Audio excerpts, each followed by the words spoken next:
What is employee engagement? Why is it important? And how can you improve it? That's what we're going to talk about here in this video today. Let's get into it.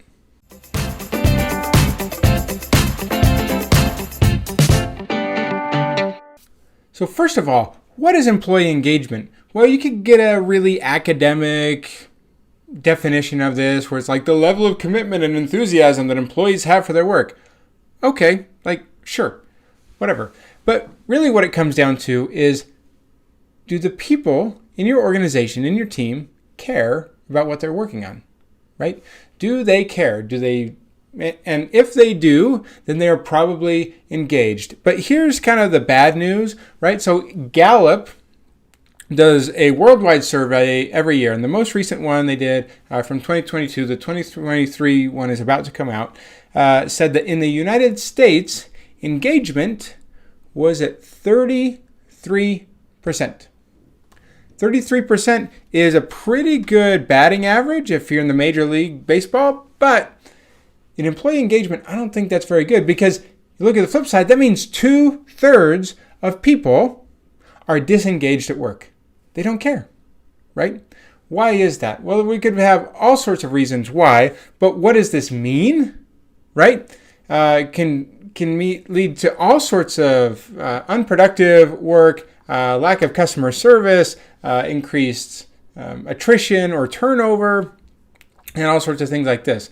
So how can you improve your employee engagement?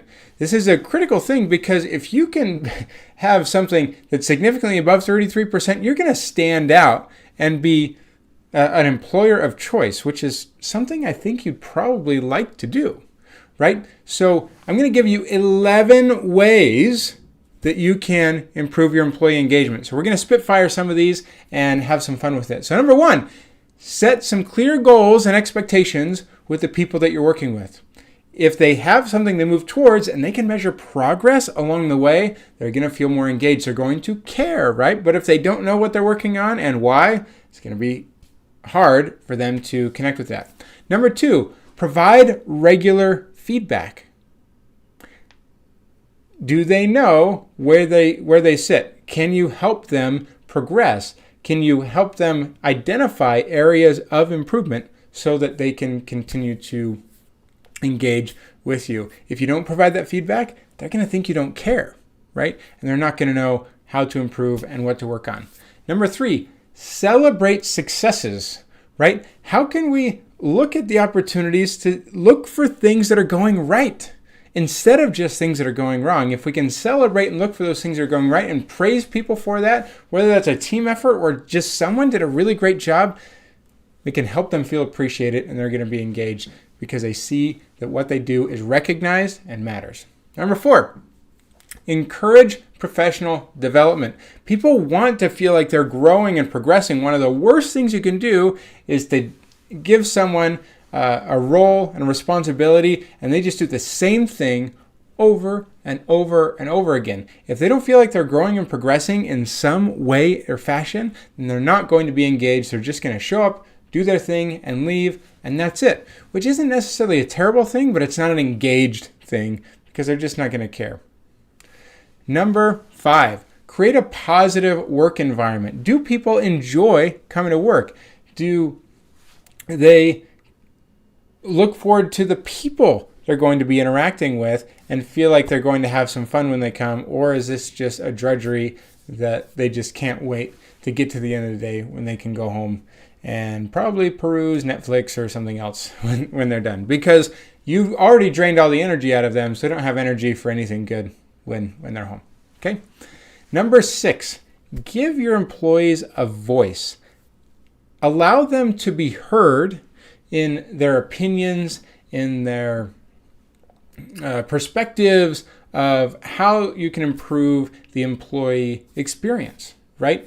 Give them opportunities to do that, whether that's just in conversations, in public forums, or whatever. They need to feel like they are heard.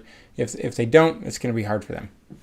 Number seven, recognize employee contributions. This is especially on the individual level. We can look at celebrating successes like we were talking about earlier, sometimes that can be at the team level, but if you recognize the individual's contributions, not just when they succeed, but help them see that you recognize the value that they are delivering and providing to the team and the organization. Number 8, trust people to do their jobs. Okay? If they feel trusted, like they have ownership, like they have autonomy, not being micromanaged all the time, they're going to be excited because they feel like, oh, people are actually relying on me. I'm not just checking a box for someone else, right?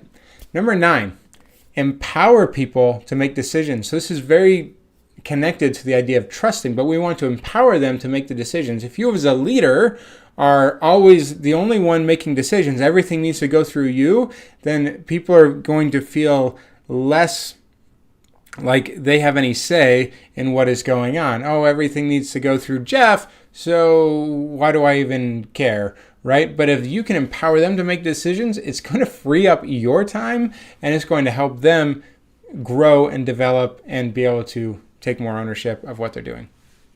Number 10, provide opportunities for growth and development. This is very similar to what we were talking about earlier to encourage that professional development, but growth happens in multiple areas, and if you can help them, whether through conferences, coaching, training opportunities, or something else, whatever you can do to invest in them and their success and their growth, they're going to appreciate that and feel like they can engage in the workplace. And finally, number 11 is to allow them to balance their work and their life. Recognize that work, while it's a large part of their life, it's not the only part. There are a lot of things that they care about in their hobbies and their family and and travel and whatever else they care about.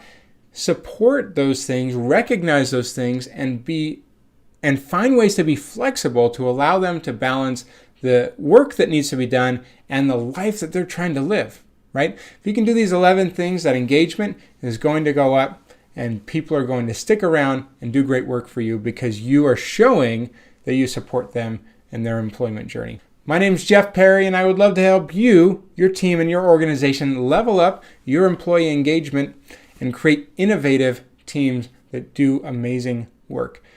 If I can help you to do that, please reach out. Let's connect. I look forward to hearing from you.